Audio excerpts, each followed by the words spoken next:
ఉన్నటువంటి మీ అందరికీ కూడా ప్రభు అయిన యేసుక్రీస్తు నామమున వందనాలు తెలియజేసుకుంటూ ఉన్నాను. మరి సేవకులు, మరి అన్నయ్యకు, అలాగే వదినమ్మకు నా వందనాలు తెలియజేసుకుంటూ, మరి సంఘ పెద్దలకు వందనాలు తెలియజేసుకుంటూ ఉన్నాను. దేవునికి స్తోత్రం. హల్లెలూయా, హల్లెలూయా. మరి దినాన్ని మరి పరిశుద్ధాత్మ దేవుడు ఇట్ట అవకాశాన్ని మరి నాకు ఇచ్చినందుకు దేవాది దేవునికి వందనాలు తెలియజేస్తూ, మరి కొద్ది నిమిషాలు దేవుని యొక్క మరి వాక్యాన్ని మీతో పంచుకోవాలని ఇష్టపడుతూ ఉన్నాను. దేవునికి మహిమ కలుగును గాక. హల్లెలూయా, హల్లెలూయా. మరి వాస్తవానికి మరి నేను చాలా దినాల నుంచి మరి మందిరానికి ఇక్కడికి రాలేకపోతున్నాను. మరి మా పెద్ద కుమార్తె విషయంలో మరి మీరు అందరూ కూడా ప్రార్థన చేశారు. మరి రెండవదిగా మరలా కుమార్తెను అనుగ్రహించారు. ఆపరేషన్ చేసి మరి పాపను తీశారు. తల్లి బిడ్డ క్షేమంగా ఉన్నారు. మరి నెల దినాలు బిడ్డలను కాపాడి మరి రెండవ నెలలో వారిని ప్రవేశపెట్టారు. మరి వారి కొరకు, మరి మా కుటుంబం కొరకు మీరు ఎప్పుడు ప్రార్థన చేస్తారు, ఇంకను కూడా అనుదిన ప్రార్థనలో జ్ఞాపకం చేసుకోవాలని ప్రభు పేట మీకు తెలియజేస్తా ఉన్నాను. దేవునికి స్తోత్రం. హల్లెలూయా, హల్లెలూయా. మరి ఇంతవరకు కూడా మరి అన్నయ్య మరి మంచి మాటలు తెలియజేశారు. కాస్త ఆలస్యమైంది నాకు మరి రావడానికి. కొంచెం బండి ఇబ్బంది పెట్టింది. నా బండి వేసుకుని వద్దామన్నప్పటికీ నాదేమో స్టార్ట్ అవ్వలేదు. మరలా తిరిగి బాబు గారు తీసుకొచ్చి దించడం జరిగింది. దేవునికి స్తోత్రం. హల్లెలూయా. మరి ఈ దినాన్ని దేవుని యొక్క వాక్యాన్ని మరి మనం ఆలోచన చేసినట్లయితే నిర్జీవ క్రియలు అనేటువంటి మాటను బట్టి కొద్ది నిమిషాలు మాత్రమే నేను తెలియచేసి మరి సేవకులకు మరి నేను నా సమయాన్ని అప్పగించాలని ఇష్టపడుతూ ఉన్నాను. నిర్జీవ క్రియలు అంటే ఏంటమ్మా?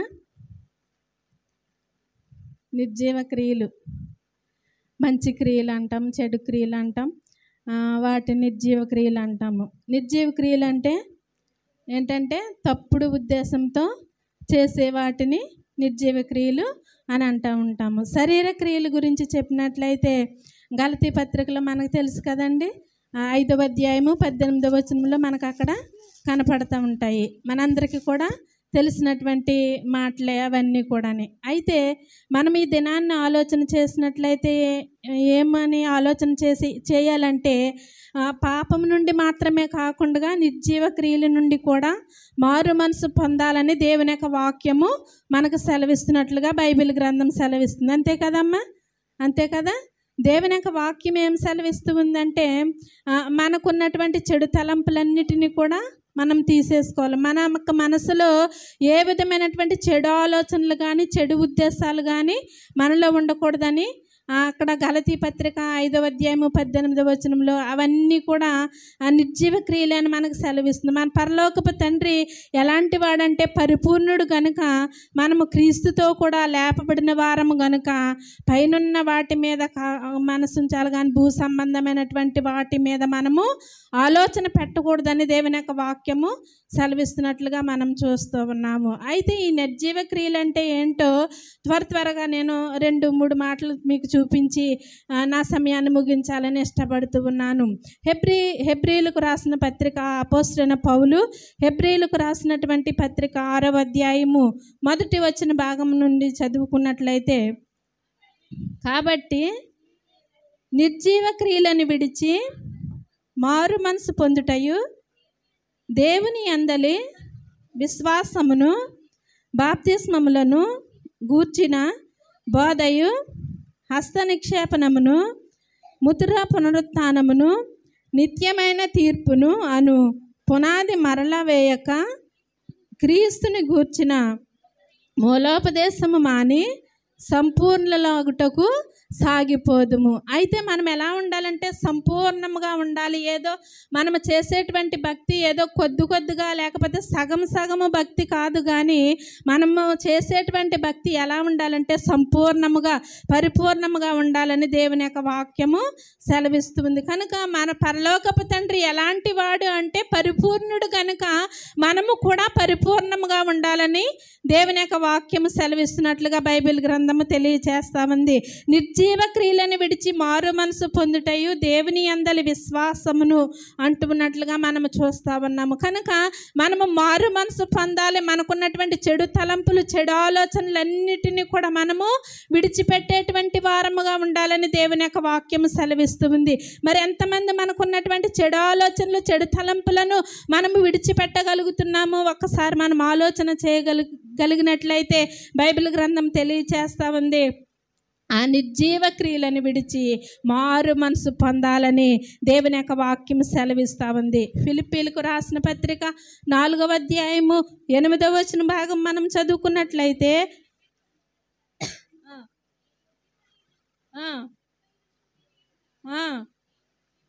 ఏవి సత్యమైనవో, ఏవి మాన్యమైనవో, ఏవి న్యాయమైనవో, ఏవి పవిత్రమైనవో, రమ్యమైనవో వాటి మీద ధ్యానం ఉంచుకోవాలి. ఏంటంటే అవన్నీ బాధ్యత కలిగినటువంటివి కనుక వాటిని గురించే తలపోస్తూ ఉండాలి. కనుక పాపం నుండి మారు మనసు పొందినటువంటి మనము నిర్జీవ క్రియలను మారు మనసు పొందేటువంటిగా ఉండాలని దేవుని యొక్క వాక్యం సెలవిస్తూ ఉంది. ఏదో మనము మారు మనసు పొందాములే, మనము ఏదో ప్రభు రాత్రి సంస్కారపు విందులో పాలు పొందుతూ ఉన్నాములే అంత మట్టుగా కాదు, కానీ మనము పూర్తిగా పరిపూర్ణముగా సంపూర్ణముగా మనకు మనముగా దేవునికి సమర్పించుకునేటువంటి వారముగా ఉండాలి. మనలో ఉన్నటువంటి వాటినన్నిటిని కూడా విడిచిపెట్టేటువంటి వారముగా ఉండాలి. చెడు ఆలోచనలు, చెడు తలంపులన్నిటిని కూడా విడిచిపెట్టేటువంటి వారుగా ఉండాలి. ఉదాహరణకు మనము చూసినట్లయితే మందిరంలోకి వచ్చినప్పుడు మనమందరము కూడా ఎలా ఉంటామంటే దేవుని యొక్క మాటలను వింటూ ఉంటాము. గృహానికి వెళ్ళిన తర్వాత వాటిని ఒక చెవి ద్వారా విడిచిపెట్టేసి మరలా ఆ ప్రక్క వాళ్ళని, ఈ ప్రక్క వాళ్ళని ఏదో ఒక మాట ద్వారా వంక పెట్టి తిట్టుకుంటా ఉంటాం. అలాంటివి మనలో ఉండకూడదు. అవన్నిటినీ కూడా మనం విడిచిపెట్టాలి. ఎప్పుడు అని అంటే, నీవు మారు మనసు పొందావు గనుక, బాప్తిస్మము పొందావు గనుక ఆ క్రియలన్నిటినీ కూడా, చెడ్డ క్రియలన్నిటినీ కూడా విడిచిపెట్టాలని దేవుని యొక్క వాక్యం సెలవిస్తూ ఉంది. కనుక ఈ నిర్జీవ క్రియలు అంటే ఏంటో మనం ఆలోచన చేసినట్లయితే, మొదటిగా 2వ కొరింథీయులకు రాసినటువంటి పత్రిక 9వ అధ్యాయము 7వ వచన భాగమును మనం ఆలోచన చేసినట్లయితే, 2వ కొరింథీయులకు రాసిన పత్రిక 9వ అధ్యాయము 7వ వచన భాగము.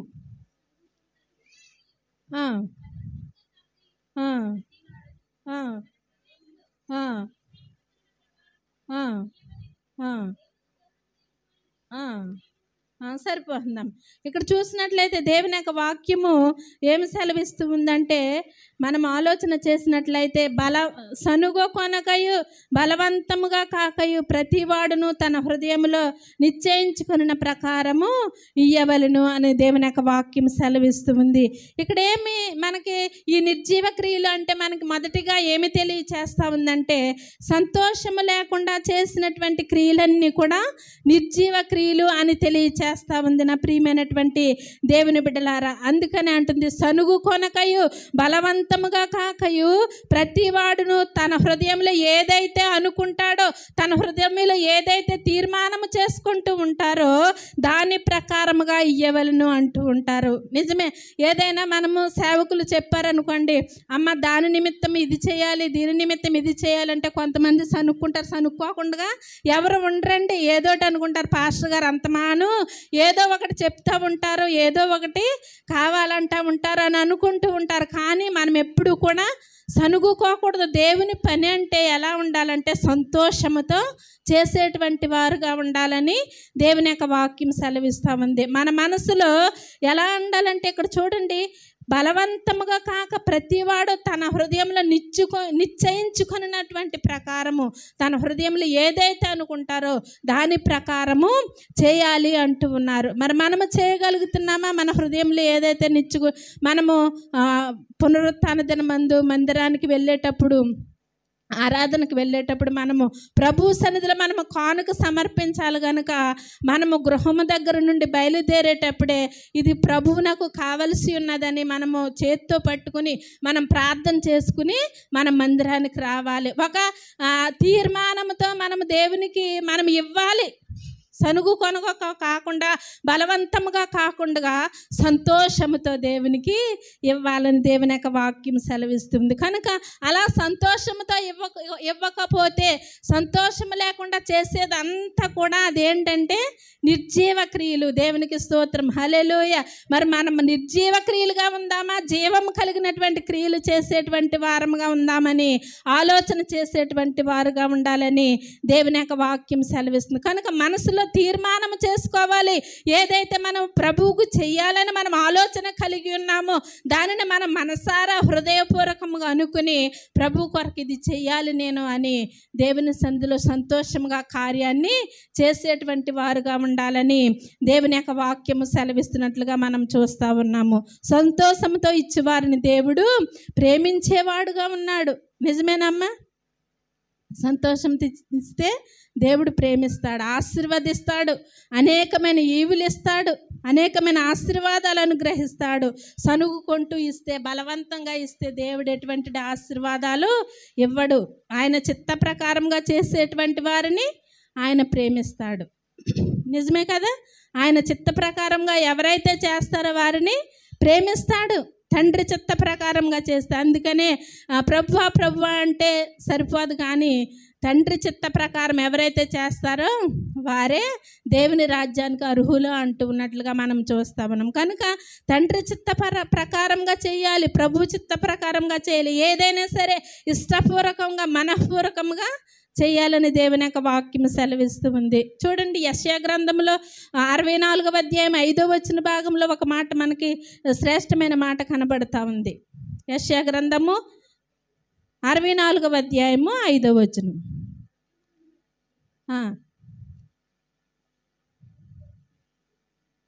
చదవం.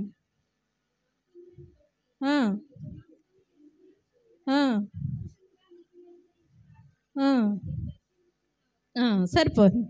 నీ మార్గమును బట్టి నిన్ను జ్ఞాపకము చేసుకొనుసు సంతోషముగా నీతిని అనుసరించి వారిని నీవు దర్శించుచున్నావు. అంటే సంతోషముతో నీతిని అనుసరించాలి. మనము సంతోషముగా నీతిని అనుసరించేటువంటి వారుగా ఉండాలని దేవుని యొక్క వాక్యం సెలవిస్తుంది. ఆయన పక్షమున మన ఇష్టపూర్వకంగా సంతోషముతో పనిచేయాలి. దేవుని యొక్క వాక్యం సెలవిస్తుంది. ఏదైనా సరే సంతోషముగా చేయాలంట. అలా సంతోషముగా చేయలేనటువంటి పనులన్నీ కూడా నిర్జీవ క్రియలు అని దేవుని యొక్క వాక్యం సెలవిస్తుంది. కనుక నా ప్రియమైనటువంటి దేవుని బిడ్డలారా, ఏదైనా సరే దేవుని యొక్క కార్యము తలపెట్టినప్పుడు దేవుని యొక్క సన్నిధిలో అది సంతోషముతో చేసుకుంటూ సాగిపోయేవారుగా ఉండాలి. దేవుడు ఆశ్చర్యకరమైనటువంటి కార్యాలు చేసేటువంటి వాడు గనుక మనం ఎలా చేయాలంటే మనము కూడా సంతోషంతో ఆయన కార్యాలను చేసేటువంటి వారుగా ఉండాలని దేవుని యొక్క వాక్యం సెలవిస్తుంది. అందుకనే 100వ కీర్తనలో 2వ శరణంలో అంటుంది, సంతోషముతో యెహోవాను సేవించడం. మరి మనం ఎలా సేవిస్తున్నాము? మరి దేవుని యొక్క సేవకులు ఈ కూడికలను ఏర్పాటు చేశారు కదా, మరి సంతోషంతో ఈ కూడికలు ఏర్పాటు చేశారు అని మనం ఎంతమంది సంతోషంగా, ఉత్సాహంగా దేవుని యొక్క సన్నిధానానికి పరుగుడు రాగలుగుతూ ఉన్నాము అని ఆలోచన చేసినట్లయితే నా ప్రియమైన దేవుని బిడ్డలారా, ఎప్పుడు కూడా దేవుని పని విషయమై సనుగుకోకూడదు, బలవంతముగా ఉండకూడదు, విసుకోకూడదు. ఉత్సాహముగా దేవుని యొక్క వాక్యం ప్రకారముగా మనసులో ఏదైతే నిశ్చయించుకొని ఉన్నామో ఆ తీర్మానం ప్రకారముగా సంతోషంతో దేవుని యొక్క కార్యాలు చేయాలి. అలా చేయలేనప్పుడు అవన్నీ కూడా నిర్జీవ క్రియలుగా ఉంటాయని దేవుని యొక్క వాక్యము సెలవిస్తున్నట్లుగా మనము చూస్తూ ఉన్నాము. కనుక అలా సంతోషంతో చేసేటువంటి వారుగా మాత్రమే ఉండాలని దేవుని యొక్క వాక్యము సెలవిస్తూ ఉంది. కనుక సంతోషంతో చేయకుండా ఉంటే అవన్నీ కూడా నిర్జీవ క్రియలు అయిపోతాయని దేవుని యొక్క వాక్యం సెలవిస్తూ ఉంది. రెండవదిగా మనము చూసినట్లయితే మత్తయి సువార్త 22వ అధ్యాయము, మత్తయి సువార్త 22వ అధ్యాయము 40వ వచన భాగము.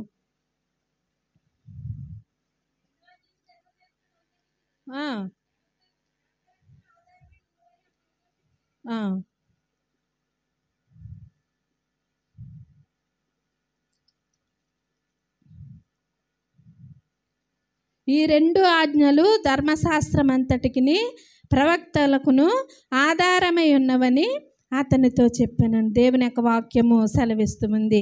ఆ 38, 39 కూడా చదువుకుంటే, ఇది ముఖ్యమైనది మొదటిదినైన ఆజ్ఞ, నిన్ను వలె నీ పొరుగువారిని ప్రేమింపవలనను రెండవ ఆజ్ఞయు దాని వంటిదే అని దేవుని యొక్క వాక్యం సెలవిస్తుంది. రెండవదిగా మనకేమి కనబడుతుందంటే, ప్రేమ లేకుండా చేసేటువంటివన్నీ కూడా నిర్జీవ క్రియలు. మొదటిది ఏంటమ్మా? మొదటి మాట, సంతోషంతో చేయకుండా ఉన్నవన్నీ కూడా నిర్జీవ క్రియలు. రెండవదిగా, ప్రేమ లేకుండా చేసినవన్నీ కూడా నిర్జీవ క్రియలు. కనుక ప్రేమతో చేయాలి ఏది చేసినా. నిన్ను వలె నీ పొరుగు వారిని ప్రేమింపమన్నాడు మొదటి ఆజ్ఞ మనకు సెలవిస్తూ ఉంది. కనుక మనముగా ఎలా అయితే ప్రేమించుకుంటూ ఉన్నామో, మన యొక్క పొరుగు వారిని కూడా అలా ప్రేమించేటువంటి వారముగా మనం ఉండాలని దేవుని యొక్క వాక్యం సెలవిస్తూ ఉంది. మనం ప్రేమించగలుగుతున్నామా? ఎంతమంది మనము పొరుగు వారిని ప్రేమించగలుగుతున్నాము? మనతో సమానముగా మనము ప్రేమించగలుగుతూ ఉన్నాము అని ఆలోచన చేసినట్లయితే, అలా ప్రేమించని వారు కొంతమంది మాత్రం, ప్రేమించేవారు కొద్దిమంది మాత్రమే.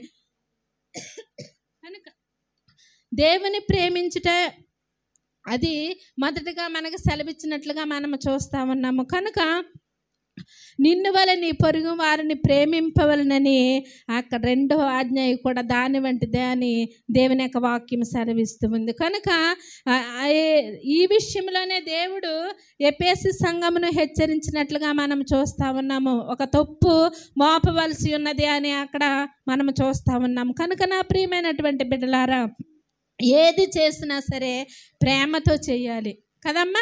ఏది చేసినా ప్రేమతో చేయాలి. అలా ప్రేమతో చేయలేదనుక అదంతా కూడా నిర్జీవ క్రియ అయిపోతున్నట్లుగా మనము చూస్తూ ఉన్నాము. 1 కొరింథీ పత్రిక 16 అధ్యాయము 14 వచ్చిన భాగంలో కొన్ని మాటలు మనకు అక్కడ కనబడుతూ ఉంటాయి. 1 కొరింథీ పత్రిక 16వ అధ్యాయము 14 వచ్చిన భాగం. ప్రేమతో చేయాలి. మీరు చేయు కార్యాలన్నీ కూడా ప్రేమతో చేయాలి అని దేవుని యొక్క వాక్యము సెలవిస్తున్నట్లుగా మనం చూస్తూ ఉన్నాము. మరి మనం చేసేటువంటి దేవుని మందిరంలో మనం చేసేటువంటి కార్యాలు ఎలా చేయగలుగుతున్నాము? ప్రేమతో చేయగలుగుతున్నామా, లేకపోతే ఎలా చేయగలుగుతున్నామో అని మనం ఆలోచన చేసేటువంటి వారముగా ఉండాలి. మనం చేసే కార్యాలన్నీ కూడా ప్రేమతో చేసేటువంటి వారముగా ఉండాలి. యోహాను సువార్త 13 అధ్యాయము 34 వచనంలో కూడా ఒకరితోనొకరు ప్రేమ కలిగి ఉండాలని దేవుని యొక్క వాక్యం సెలవిస్తూ ఉంది. మనము దేవుని యొక్క సన్నిధానానికి వచ్చేటువంటి మనము, దేవుని ఎరిగినటువంటి మనము, దేవుని యొక్క ఆత్మను కలిగినటువంటి మనము ఒకరితోనొకరు ప్రేమ కలిగినటువంటి వారుగా ఉండాలని దేవుని యొక్క వాక్యం సెలవిస్తూ ఉంది. అంతేకాకుండా 1 యోహాను పత్రిక 3వ అధ్యాయము 15 వచ్చిన భాగంలో మనం చూసినట్లయితే అక్కడ మంచి మాటలు మనకు కనబడతా ఉన్నాయి. 1 యోహాను పత్రిక 3వ అధ్యాయము 15 వచ్చిన భాగంలో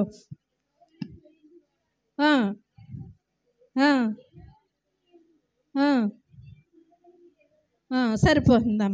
చూడండి, ఇక్కడ తన సహోదరుని గురించి మనకు తెలియచేస్తా ఉన్నట్లుగా మనం చూస్తూ ఉన్నాం. కనుక మనము ఏ విషయాల్లో కూడా ఏది చేసినా కూడా మనము ప్రేమతో చేసేవారముగా ఉండాలి, సంతోషంతో చేసేవారముగా ఉండాలి, ప్రేమతో చేసేవారముగా. అలా చేయలేదనుకో ఆ క్రియలన్నీ కూడా నిర్జీవ క్రియలు అయిపోయినట్లుగా మనము దేవుని యొక్క వాక్యంలో మనం చూస్తూ ఉన్నాము. కనుక మనం నేర్చుకోవాలి. ఎందుకు అని అంటే, మనము ప్రేమ కలిగినటువంటి వారముగా ఉండి ప్రేమతో చేయాలి. ఏదైనా ఈ కూడికలను మనం పెట్టామనుకో, మనం ఏదైనా ఈ పని కొరకు మరి దేవునికి ఏది చేయాలి, అది చేయాలి, ఇది చేయాలి అని ముందుకు వచ్చి ప్రేమ కలిగి దేవుని యొక్క పనిలో కొనసాగిపోయేటువంటి వారుగా ఉండాలని దేవుని యొక్క వాక్యము సెలవిస్తూ ఉంది. అయితే నేను త్వరగా ముగిస్తా ఉన్నాను. 9:30 దేవుని సేవకులు. మరి మూడవదిగా మనం చూసినట్లయితే ప్రకటన గ్రంథము 3వ అధ్యాయము 15 వచ్చిన భాగం చూద్దాం. ప్రకటన గ్రంథము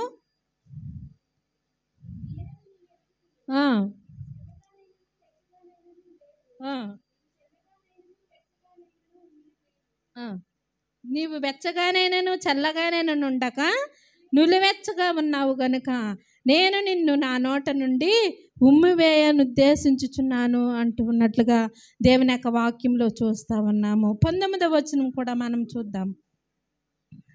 నేను ప్రేమించు వారిని అందరినీ గద్దించి శిక్షించుచున్నాను గనుక నీవు ఆసక్తి కలిగి మారు మనసు పొందుము. దేవునికి స్తోత్రం. హల్లెలూయా, హల్లెలూయా. ఇది 3వదిగా మనం చూసినట్లయితే ఆసక్తి లేకుండా చేసిన క్రియలన్నీ కూడా నిర్జీవ క్రియలు అని దేవుని యొక్క వాక్యము సెలవిస్తుంది. కనుక ఆసక్తితో చేయాలి ఏది చేసినా.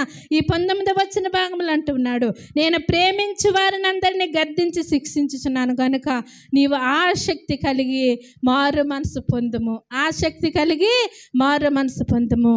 ఇక్కడ కూర్చున్నటువంటి వారిలో ఎవరైనా మారు మనసు పొంది బాప్తిస్మము పొందకుండా ఉన్నారేమో ఒకవేళ.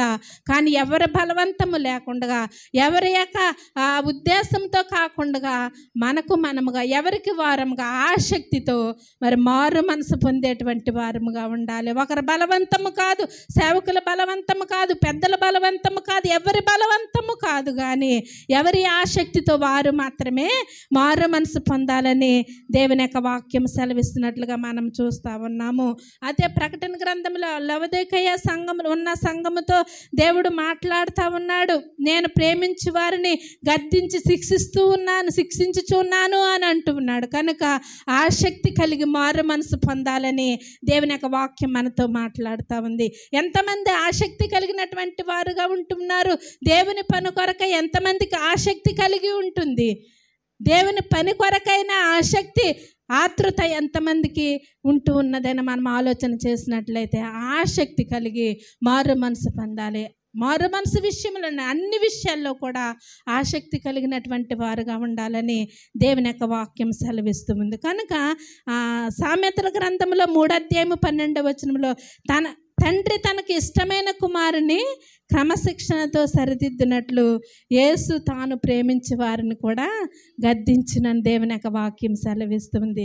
నా ప్రియమైనటువంటి దేవుని బిడ్డలారా, ఆసక్తి విషయంలో ఎవరు కూడా వెనకాడొద్దమ్మా.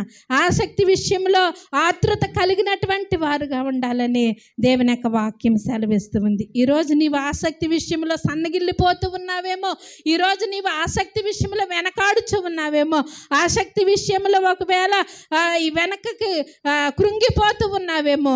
ఆసక్తి విషయంలో ఏమాత్రము కూడా తగ్గిపోకుండా దేవుని కొరకు ఎదురు చూసేటువంటి వారుగా ఉండాలని దేవుని యొక్క వాక్యం సెలవిస్తుంది. పౌలు అంటాడు, అందుకనే ఆసక్తి విషయంలో మాంద్యులు కాక ఆత్మయందు తీవ్రత కలిగినటువంటి వారుగా ఉండాలి. ప్రభువునే సేవించాలని దేవుని యొక్క వాక్యం సెలవిస్తుంది. ఆసక్తి కలిగి ప్రభువుని సేవించేవారుగా ఉండగలుగుతున్నామా అని మనం ఆలోచన చేసినట్లయితే, అలా ఆసక్తి విషయంలో ఆసక్తి లేకుండా చేస్తే అవన్నీ కూడా నిర్జీవం అయిపోతూ ఉంటాయి. కనుక ఆ నిర్జీవం అయిపోకుండా ఉండాలనంటే నీవు ఆసక్తితో చేయాలి, సంతోషంతో చేయాలి, ప్రేమ కలిగి చేయాలి, ఆసక్తి కలిగి చేసేటువంటి వారుగా ఉండాలని దేవుని యొక్క వాక్యం సెలవిస్తుంది. ఆసక్తి కలిగినటువంటి వారముగా ప్రభు సన్నిధిలో ముందుకు సాగిపోవాలి. నేను మొదటి ప్రార్థనకే వెళ్ళిపోవాలని ఆసక్తి ఉండాలి, నేను మొదటి పాటకే వెళ్ళాలని ఆసక్తి ఉండాలి, నేను ఆరాధనలో పాలు పొందాలి, ఆరాధన ఏమాత్రము కూడా నేను దొంగిలించకూడదనే ఆసక్తి ఉండాలి, సాక్ష్యం చెప్పాలని ఆసక్తి ఉండాలి. అన్ని విషయాల్లోనూ కూడా ఏ విషయంలో కూడా నేను వెనకాడకూడదు. అన్ని విషయాల్లో కూడా మందిరంలో నేను పరిచర్యలో పాలు పొందాలి అనేటువంటి ఆసక్తిను మనము కనపరచగలిగినటువంటి వారముగా ఉండాలి. ఆసక్తి లేకపోతే మనం ఏది కూడా ముందుకు చేయలేము, దేవుని ఆరాధించలేము, ప్రార్థించలేము, పాటలు పాడలేము, అన్నిటిలో కూడా వెనకాడగలుగుతూ ఉంటాము. కానీ ఆసక్తి కలిగి ఉంటే అన్ని విషయాల్లో కూడా ముందుకు మనము కొనసాగే వారముగా ఉంటారు. ఎప్పుడైతే నీలో ఆసక్తి ఉంటుందో, పాట పాడాలని, ప్రార్థన చేయాలని, పరిచర్య చేయాలని ఆసక్తి ఉంటుంది. నా ప్రియమైన దేవుని బిడ్డలారా, కనుక అన్ని విషయాల్లో ఆసక్తి కలిగినటువంటి వారుగా ఉండాలని దేవుని యొక్క వాక్యం సెలవిస్తుంది. ఉండగలుగుతున్నారా? అటువంటి ఆసక్తిని కలిగి ఉండాలని మీలో ఆసక్తి కనబరచగలుగుతున్నారా అని ఆలోచన చేసినట్లయితే ఈ ఉదయకాల సమయంలో దేవుని యొక్క వాక్యం సెలవిస్తుంది, ఆసక్తి లేకుండా చేసిన క్రియలన్నీ కూడా నిర్జీవ క్రియలు. కనుక ఆసక్తి కలిగి చేయాలని దేవుని యొక్క వాక్యం సెలవిస్తుంది. చివరిగా 4వదిగా కూడా నేను ఒక మాటను చూపించి నా సమయాన్ని ముగిస్తాను. చూడండి, యోహాను సువార్త 2వ అధ్యాయము, యోహాను సువార్త 2వ అధ్యాయము 26వ వచన భాగం.